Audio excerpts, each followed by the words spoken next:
Julián Andrés Castaño Peláez es el líder y maestro de estudios bíblicos de la comunidad de habla hispana en Westminster Chapel, en Toronto, Ontario.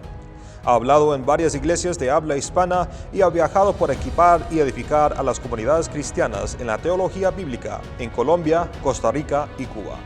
Julián está basado en Newmarket, Ontario, Canadá. Bueno, muchas gracias a todos por haber estado atentos a esta primera conferencia El Oso de Cántaro Institute.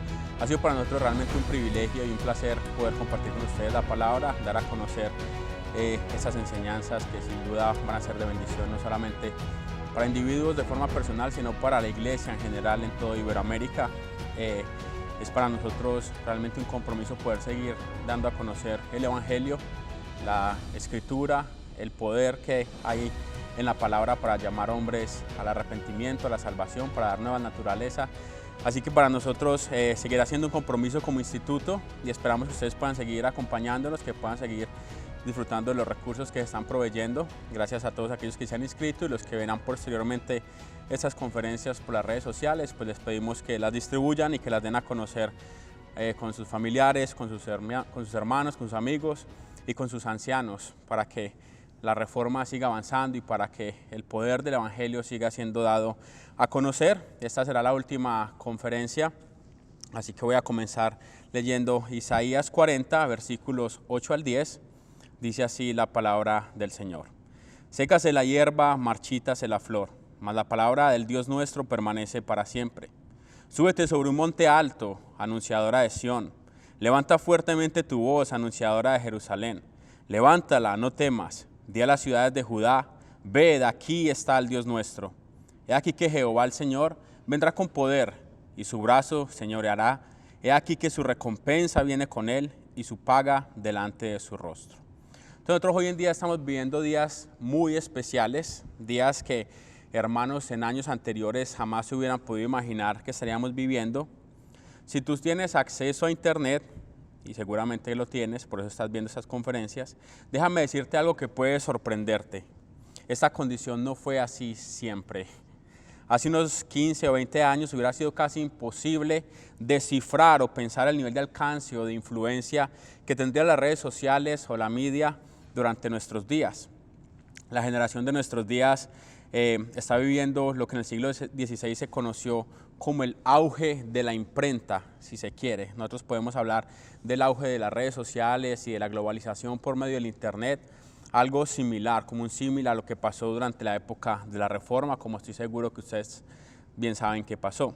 Se cuenta que una mayor cantidad de información fue impresa o escrita entre el año 1540 y el año 1600 que toda la que fue escrita o impresa en todos los siglos anteriores juntos.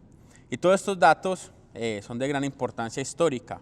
Pero ¿qué importancia tuvo esto para la Iglesia de Cristo? Bueno, pues como ustedes ya deben saber, la imprenta catapultó la Reforma protestante.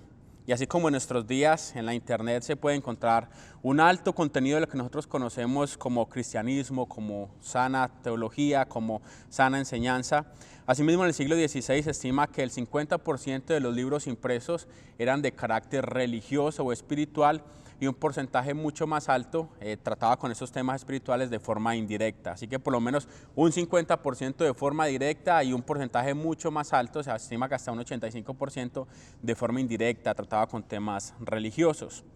Y si bien estoy de acuerdo con la afirmación que algunos hacen de que sin la imprenta la reforma no hubiera sido posible, y somos conscientes de eso, en la providencia del Señor, Él decidió utilizar la imprenta y el siglo XVI para que la reforma se catapultara, para que su evangelio se dispersara y para que Europa se incendiara. Al mismo tiempo podríamos pensar entonces que la reforma en nuestros días definitivamente tiene que ser una realidad y tiene que pasar por el acceso que nosotros tenemos casi ilimitado a las redes sociales, al internet y a esta influencia global que la iglesia puede llegar a tener. Pero este símil carece de objetividad y presupone que el mismo tipo de creyentes que hizo uso o que echó mano de la imprenta es el mismo tipo de creyentes que en nuestros días pueden echar mano y hacer uso de la internet. Y es justamente aquí donde encontramos una ruptura y por ende un resultado distinto al que nosotros vemos en el siglo XVI. Nosotros estamos incendiando Latinoamérica Esa sería una buena pregunta. Sin duda hay cosas que están pasando en nuestro continente que no estaban pasando hace 40, 50 años. Creo que estamos siendo testigos de un despertar y por eso este anhelo en nosotros como Cántaro de poder dar a conocer estas verdades y de poder echar mano de la riqueza, de la herencia de nuestros padres reformadores españoles. Históricamente se habla del cisma del medioevo, haciendo referencia a aquello que pasó inicialmente con Hus y luego con Lutero, después con Calvino, con Zwinglio y con todos los reformadores. Podríamos nosotros hablar de que hoy en día nosotros estamos teniendo esa influencia en Occidente, de que la Iglesia está catapultando las verdades del Evangelio a cada ámbito, a cada área, a cada esfera de pensamiento del ser humano. Eso sería una buena pregunta. Tendríamos que pensar si nosotros estamos actuando de la misma manera, con herramientas mucho más efectivas, si se quiere, que las que tuvieron nuestros hermanos en siglos pasados. Históricamente se conoce que hombres como Calvino, para la tierna edad de los 27, ya había escrito su primera edición de las Instituciones, y muchos de nosotros hoy a nuestros 35 nos sentimos satisfechos porque compartimos una imagen de él en redes sociales y obtenemos 4 o 5 likes. Conocemos de jóvenes audaces como Edwards, que escribió desde muy temprano en su vida, siendo apenas un muchacho, sus 70 resoluciones. Muchos hoy a los 30 piensan que es demasiado temprano para hacer resoluciones duraderas y que es mejor renovarlas cada último día del año y olvidarlas al primer día del año siguiente. Hombres pecadores salvados por la gracia libre y soberana de Dios pudieron trastornar el mundo y sacar a la humanidad de las épocas oscuras en las cuales estaba viviendo. Así que si ellos pudieron, ¿qué ha pasado entonces en nuestros días con Latinoamérica? Y en especial con todas aquellas áreas de influencia en las cuales la Iglesia no está siendo efectiva. Por esto he llamado a esta última conferencia una reforma integral, una palabra que abarca toda la complejidad de lo que quiere decir la reforma. Al principio de esta exposición comencé leyendo Isaías 40, versículo 8, donde dice así la palabra del Señor: sécase la hierba, marchítese la flor, mas la palabra del Dios nuestro permanece para siempre. Es bien conocido que la reforma que ocurrió en Europa bypassó Latinoamérica, si se me permite utilizar esa palabra, bypassó Latinoamérica por lo menos 400 años. Y que los intentos de enviar misioneros a nuestro continente de parte de los europeos no funcionaron muy bien, fueron casi que una tragedia. Pero estos mismos días trajo un despertar a la reforma en el siglo XVI, cuando intentaban enviar misioneros, cuando intentaban alcanzar continentes. Este despertar que surgió allí en la iglesia fue causado y fue llevado a cabo por la exposición clara de la palabra de Dios, aquella que dice Isaías que permanece para siempre, que es justamente la misma palabra que nosotros tenemos en nuestras manos el día de hoy.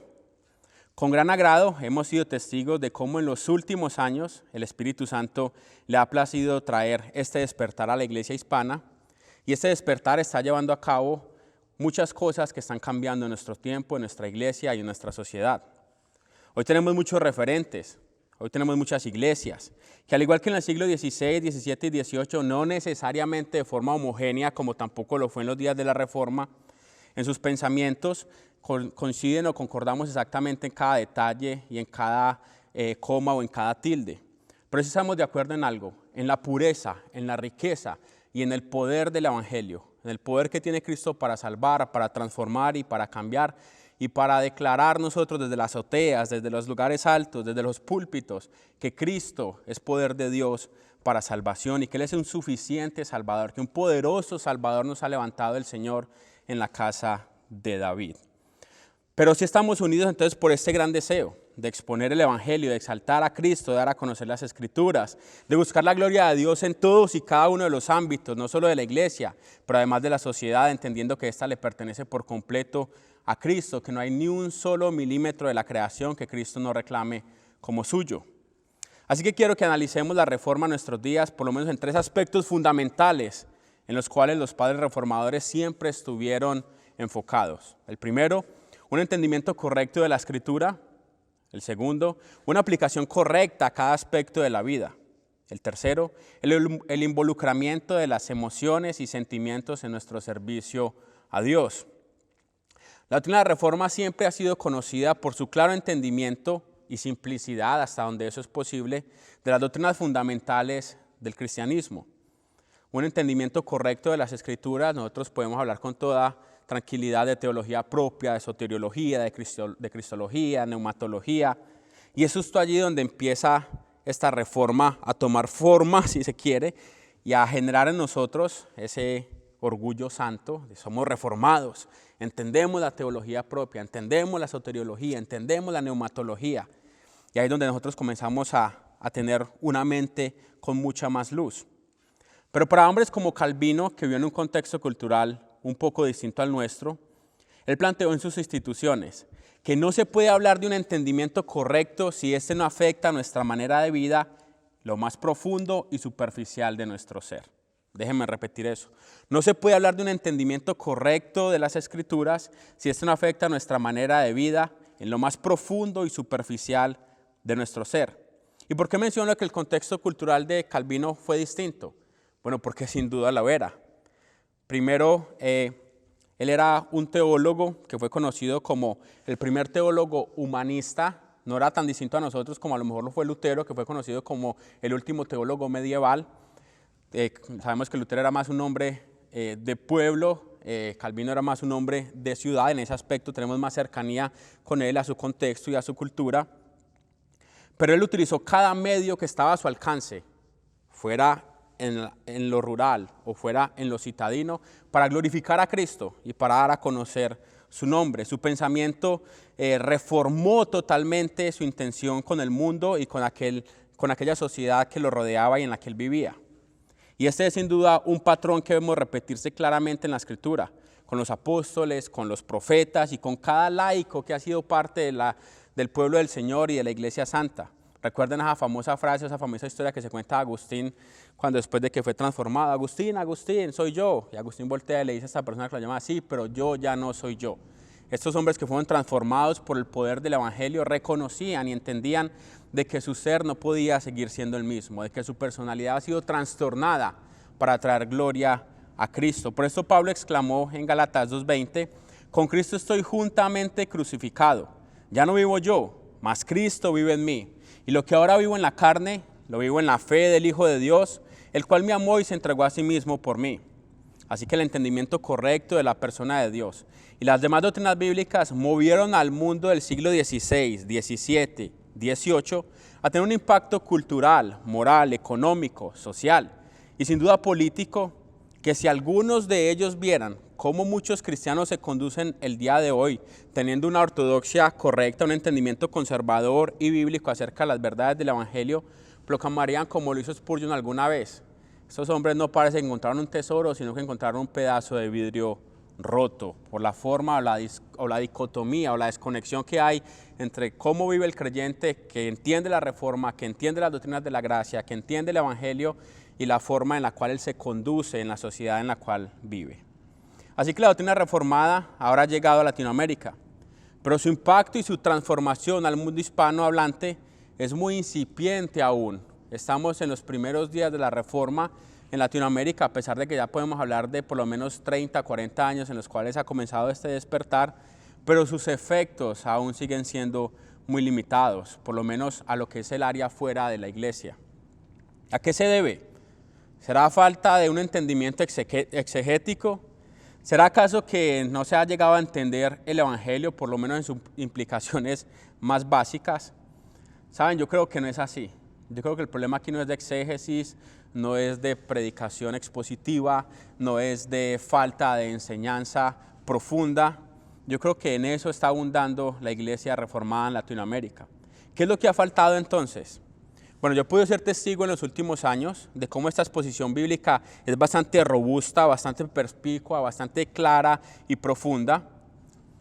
El incremento, por ejemplo, de universidades, de seminarios, de institutos e iglesias locales comprometidas con la proclamación fiel y digna de las Sagradas Escrituras es un distintivo de nuestros días, al igual que lo fue en los días de la Gran Ginebra, así como lo fue no solamente en Francia, sino en naciones como Alemania, como Inglaterra.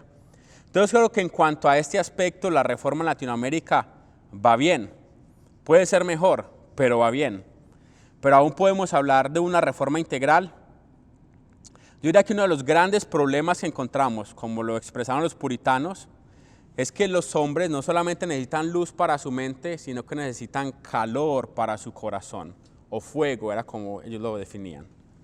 Y eso me lleva a mi segundo punto, una aplicación correcta a cada aspecto de la vida. Un correcto entendimiento bíblico es aquel que tiene la capacidad de alterar, afectar, trastornar, si se quiere, y estoy utilizando adrede la palabra trastornar, cada aspecto de nuestra vida, y así ha sido para los cristianos en distintas épocas. Las familias fueron trastornadas, fueron enloquecidas.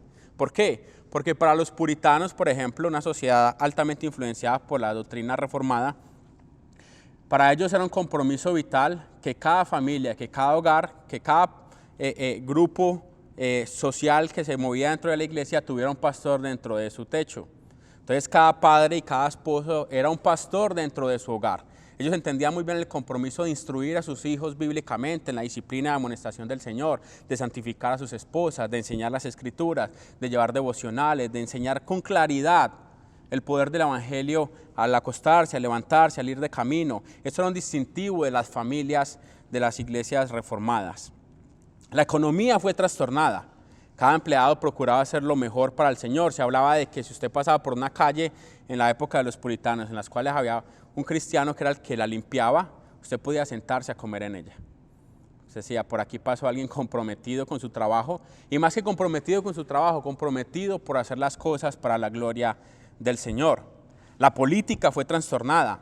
Hoy en día mucho se habla, aún en los círculos que se oponen a la iglesia de Cristo, se habla de la separación entre la iglesia y el Estado. Yo sé que muchos no lo saben, así que se los voy a decir. Quien abogó por esta idea primariamente fue Juan Calvino. Él abogó por una separación entre la iglesia y el Estado. Por lo que nunca abogó, ni nosotros debemos abogar, es por una separación entre la política y la religión. Son dos cosas muy distintas. El Estado y la iglesia son dos entes establecidos por el Señor que deben funcionar independientemente el uno del otro. Hay algunas discusiones allí acerca de si el Estado debe someterse a la iglesia o qué tanto debe someterse la iglesia al Estado. Es una discusión que no estoy dispuesto a abogar en este momento, pero sí hay una realidad en la cual nosotros debemos estar parados y no ceder, y es que no se puede separar la religión de la política. Cuando tenemos un grupo de senadores o de legisladores sentados en sus pupitres o en sus asientos parlamentarios, es una ilusión pensar de que ellos van a poder legislar desde un punto de vista neutral. La neutralidad no existe y ustedes como reformados bien lo entienden. El hombre siempre es influenciado y siempre tiene sus presuposiciones con él. Entonces, cuando un grupo de parlamentarios va a comenzar a legislar, por ejemplo, sobre la vida o sobre el matrimonio, es imposible que ellos partan de premisas neutrales. Siempre van a tomar prestado de la cosmovisión cristiana o van a tomar prestado de una cosmovisión anticristiana. Así que no se puede separar la religión de la política. Sí se puede separar el Estado de la iglesia, pero son dos conceptos totalmente distintos. Sin mencionar cómo fue influenciada la filosofía, las artes, la educación, la medicina y casi cualquier área del pensamiento fue afectada por el cristianismo bíblico. Ellos entendían muy bien el imperativo de Pablo en Romanos 12, cuando nos dice: así que hermanos, os ruego por las misericordias de Dios que presentéis vuestros cuerpos como sacrificio vivo, santo, agradable a Dios, que es vuestro culto racional. No os conforméis a este siglo, sino transformaos por medio de la renovación de vuestro entendimiento, para que comprobéis cuál sea la buena voluntad de Dios, agradable y perfecta. Así que sin duda, una de las falencias de la reforma de nuestros días es el hecho de que muchos dentro de las iglesias están solamente alimentando su cerebro, escuchando y adquiriendo conocimiento intelectual, siendo capaces de debatir y de argumentar con cualquier arminiano, con cualquier pentecostal, pero de lo que nunca han sido capaces es de doblar sus rodillas y llorar por ellos. Entonces aquí hay una desconexión entre el corazón y el cerebro. Hay mucha luz para nuestro cerebro, pero hay poco fuego, hay poco calor para nuestros corazones. Somos sumamente capaces de articular teología sistemática, histórica, ética, para debatir, para argumentar y para mostrar, como yo soy consciente, de que es la verdad escritural, de que cuando hablamos de teología bíblica es simplemente un sustantivo hablar teología reformada. Pero muchas veces tenemos que hacernos la pregunta: ¿cuánto tiempo hemos orado por aquel remonstrante, por aquel hermano carismático al cual queremos compartir las doctrinas y queremos que entienda con claridad la soberanía de Dios sobre la creación? ¿Por qué? Porque hay esta desconexión, porque muchas veces no anhelamos tanto que Él sirva a Cristo con plenitud, sino que Él venga y entienda que nosotros somos intelectualmente superiores, si se quiere, que tenemos un entendimiento mucho más amplio y que eso nos lleva y nos mueve a nosotros a demostrar que somos superiores y traer ese orgullo reformado que nos hace ponernos en pie y alzar el pecho y decir nosotros sí entendemos la Escritura. Bueno, el mismo Calvino decía que si eso no afecta a cada área superficial y profunda del ser, entonces no hemos entendido nada. Mucha luz para la cabeza, poco fuego para el corazón. Fuego. Estamos en una conferencia reformada y Julián está mencionando la palabra fuego. Sí, la estoy tomando prestada de los puritanos. Tercer punto, involucramiento de las emociones y sentimientos en nuestro servicio a Dios. Muchos han llegado a pensar que si quiere hablar de emociones o sentimientos dentro de las iglesias reformadas es casi que una herejía. Y en ese aspecto comienzan a hacer divisiones artificiales del ser humano, del hombre, para no involucrar ni medianamente nada carismático a su vida de piedad. Mis hermanos, ¿alguna vez, por ejemplo, se han detenido a pensar en las doxologías bíblicas? Y yo sé que sí. Sé que ahorita están pensando, por ejemplo, en Romanos 11, esa excelente doxología de Pablo. Sé que están pensando en muchos salmos. Sé que están pensando en muchos pasajes que son conocidos por su alto contenido en cuanto a la adoración profunda, en cuanto a una exclamación pública de los atributos de Dios. Pero ¿qué, por ejemplo, de Efesios? ¿Se han detenido a pensar o han estudiado cuál fue el espíritu con el que Pablo comenzó a citar Efesios? Y si me permiten usar esta palabra, Pablo estaba casi que en éxtasis cuando comenzó a escribir la carta de los Efesios. Si ustedes son estudiosos y han estudiado Efesios en sus lenguajes originales, como él exclama estas doxologías, es casi que fuera de control, si se quiere, guardando los parámetros. Bendito sea el Dios y Padre nuestro Señor Jesucristo, que nos bendijo con toda bendición espiritual en los lugares celestiales. Casi que se puede leer en voz alta, casi exclamando, casi en un éxtasis nuevamente. Pero no solamente pasa con Pablo. Juan, aquel discípulo amado en Apocalipsis, dice que cuando él vio al Señor, cayó como muerto. Y la palabra griega que se utiliza ahí es la palabra pipto. Y es caer desde una altura de un edificio de 7, 8, de 9 pisos, ¡pah!, al ver la gloria de Dios. Sus emociones, todo su ser fue afectado por el entendimiento, por la claridad de ver al Cristo glorificado. Entonces siempre recuerdo un episodio que ocurrió, por ejemplo, en mi iglesia. Yo soy miembro de Westminster Chapel, de una iglesia centrada o ubicada en la parte céntrica de Toronto. Y hace algunos años tuvimos a Steve Lawson como invitado para predicar. Yo no estaba en ese evento, no pude asistir, pero sí hay un hermano que estuvo allí y que me contó algo que llamó mucha mi atención, y estos días mientras preparaba esta conferencia vino a mi mente. Dice que Steve Lawson estaba predicando sobre el siervo sufriente de Isaías 52 y 53 y comenzó a expresar con claridad cómo esto aplicaba a Cristo y cómo Cristo era el cumplimiento final de lo que Isaías había escrito, y que fue de una forma muy emocionante y muy apasionante, como es digno de Lawson. Ustedes saben cómo predica él. Y de repente alguien en medio del auditorio, en medio de esa multitud, dijo amén. A lo que Lawson se detuvo, puso su mirada sobre él y exclamó las siguientes palabras: por fin alguien vivo en este museo de cera. Entonces las iglesias reformadas tenemos que ser iglesias silenciosas, y yo entiendo eso. Yo amo el orden y amo la reverencia. Alguien me decía, ¿qué es reverencia? Y le dije, yo difícilmente puedo definir qué es reverencia, pero lo que sí puedo hacer es reconocerla cuando la veo, y más en una iglesia local. Entonces somos iglesias muy reverentes y eso está muy bien, pero muchas veces pensamos que el amén o que el aleluya como que ha sido secuestrado por esos movimientos carismáticos, y a lo que Lawson dijo, por fin alguien vivo en este museo de cera, porque alguien dijo el amén. Mi hermano, mi amigo que me contó esta historia me dice, yo quería aplaudir. Entonces muchas veces somos cohibidos, puede ser por un trasfondo, por una presuposición, un malentendimiento de que nuestras emociones tienen que ser casi que castradas para poder llegar a llamarnos reformados. Así que mis hermanos, no teman involucrarse por completo en el servicio y la glorificación a nuestro Dios de forma ordenada, de forma adecuada y de forma clara. Tengan cuidado con hacer las formas correctas, de hacer las cosas correctas de una forma o con un espíritu incorrecto. El Señor no te pide que seas luz. Él ya proclamó en su palabra que somos la luz del mundo, que somos la sal de la tierra. Y yo sé que han sido meses muy difíciles, aún para nosotros como cristianos no escapamos a esto, independientemente de toda la carga política, social, de izquierda o de derecha, que tenga todo esto que está pasando con el COVID-19. Nosotros tenemos que reconocer que han sido meses difíciles, que hemos sufrido pérdida de seres queridos, que hemos sufrido con el cierre de nuestras iglesias en muchos de nuestros países, pero aún así esto no puede ser utilizado como un pretexto para nosotros dejar de ser efectivos en la proclamación del reino de Dios, en dar a conocer el nombre de Cristo, en dar a conocer el alcance del evangelio sobre cada aspecto y área de nuestras vidas. La Gran Comisión sigue de pie, la Gran Comisión sigue estando allí, al frente de la línea de la batalla. Si el Señor sigue siendo soberano, sigue teniendo dominio sobre la tierra y por eso nos envía a que lo hagamos, aún en días difíciles como los que nosotros estamos viviendo en nuestro continente y en toda la creación. Alguien dijo que Dios enseña más a sus hijos por medio de un dolor que por medio de mil alegrías. Y somos conscientes de eso y tenemos que aprovechar estos días.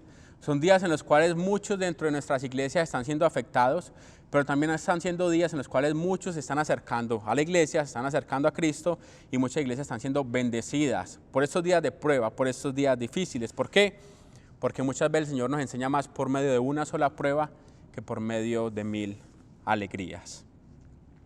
El gobierno hoy está contra ti, contra tu fe, contra tu iglesia. Mi hermano, no te sorprendas por el fuego de la prueba.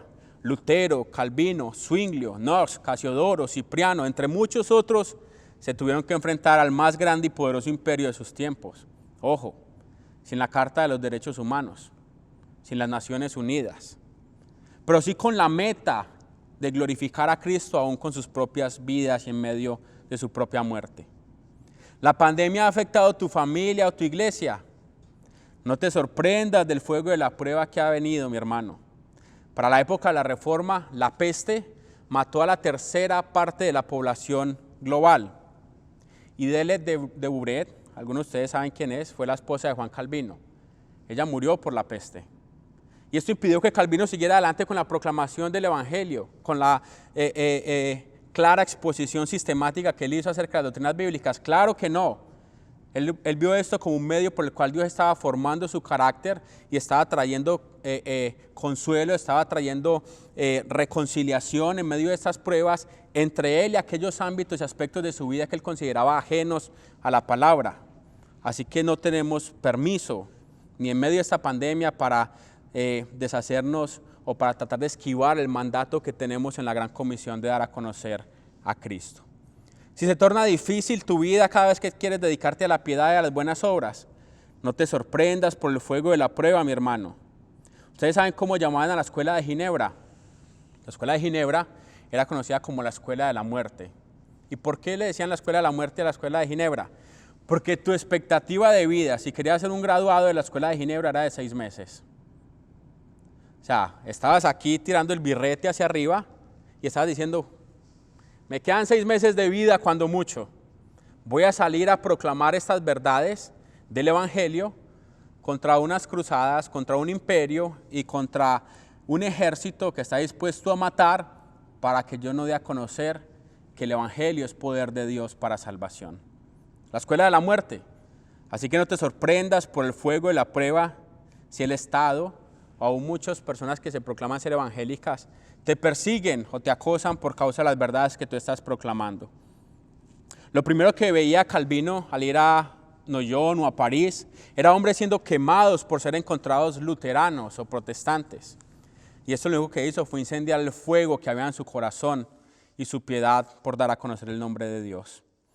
Así que la preocupación de los cristianos de aquellos días no era perseguir a los remonstrantes para invitarlos a hacer una oración para recibir a Calvino en su corazón. No, como lo dice el doctor Richard Pratt, esa no era el afán de los calvinistas de aquellos días. Es más, ellos ni siquiera habían dicho calvinismo, ¿qué es eso?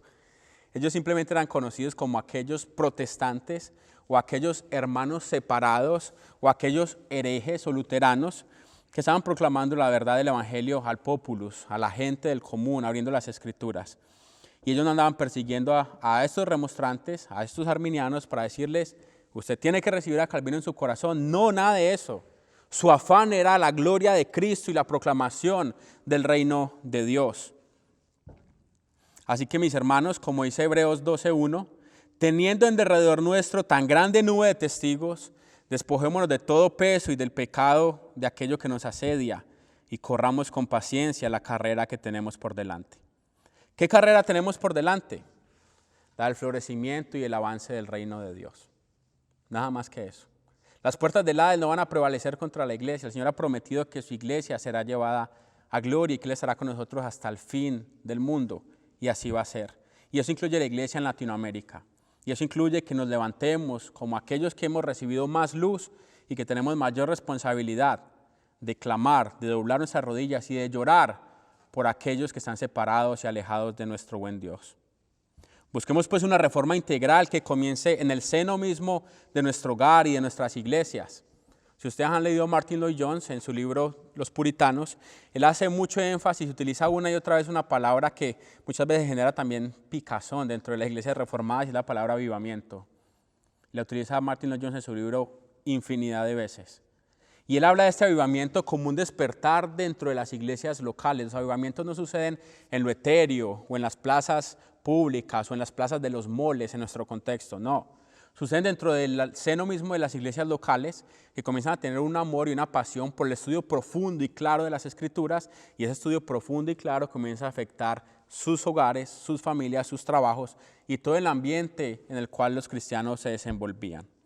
Así que procuremos pues que la hermosura de nuestro gran Dios y Salvador Jesucristo llene todo nuestro continente por medio de la proclamación fiel, apasionada y misericordiosa del Evangelio para la gloria de Dios y para la salvación de los pecadores. Padre, te damos muchas gracias, Señor, porque tu palabra sigue siendo viva y eficaz. Y es aquella palabra en la cual nosotros confiamos, en la cual descansamos y por la cual nosotros podemos tener entendimiento y claridad de quién eres tú, de lo grande, soberano y poderoso que eres, pero también cómo eres un Dios cercano a nosotros que somos polvo. Así que te suplicamos, Señor, en aquellas áreas en las cuales hemos dejado de hacer lo que tenemos que hacer, o cuando hemos hecho las cosas mal, que nos ayudes a recordar una y otra vez el Evangelio. Que no somos suficientes por nosotros mismos para cumplir tu gran comisión, pero que tú solamente no nos has dado el mandato, sino que nos has dado la herramienta, sino nos has dado tu Espíritu Santo para poder ser eficaces y fieles en dar a conocer tu nombre. Ayuda a tu iglesia, Señor, en toda Iberoamérica. Permite que este continente sea incendiado y que seamos conocidos como aquellos que están trastornando el mundo, no solamente por nuestras palabras, sino por nuestras acciones y nuestros sentimientos que van en concordancia justamente con lo que proclamamos con nuestras bocas. Ayúdanos a ser fieles, Señor, ayúdanos a buscar la santidad y ayúdanos a dar a conocer las virtudes de aquel que nos llamó de las tinieblas a tu luz. Te lo pedimos en el nombre del Señor Jesús. Amén. Muchas gracias a todos. Espero que este tiempo sea un tiempo de gran bendición y de gran aliento y que sigamos adelante. Que Dios los bendiga.